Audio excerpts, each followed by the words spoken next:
தேவனை குறித்து நீங்கள் என்ன நினைக்கிறீங்க? பொதுவாக மக்கள் தேவனை குறித்து தேவன் அன்புள்ளவராகவும் இரக்கமுள்ளவராகவும் கிருபை உள்ளவராகவும் நம்ம தவறு செய்யும்போது மன்னிக்கிறவராகவும் இருக்கிறாரு.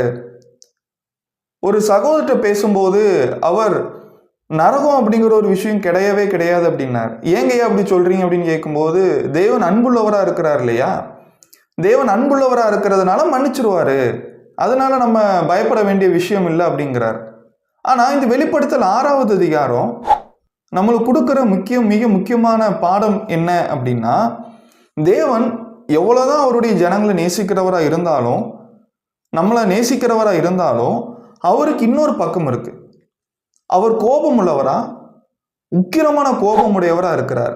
இந்த உக்கிரமான கோபத்தை வெளிப்படுத்தல் புஸ்தகத்தில் நம்ம நிறைய இடத்துல படிக்கலாம்.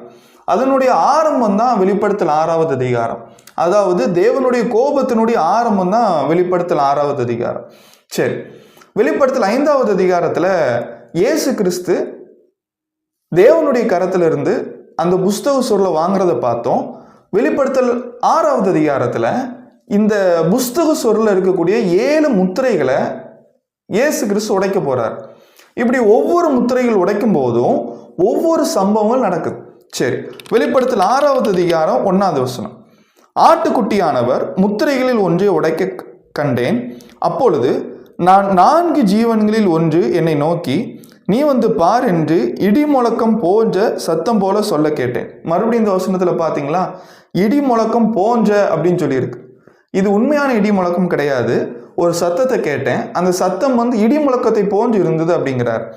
இந்த வெளிப்படுத்தல் 6வது அதிகாரத்தில் நடக்கும் அப்படின்னு சொல்லப்பட்ட சம்பவங்கள்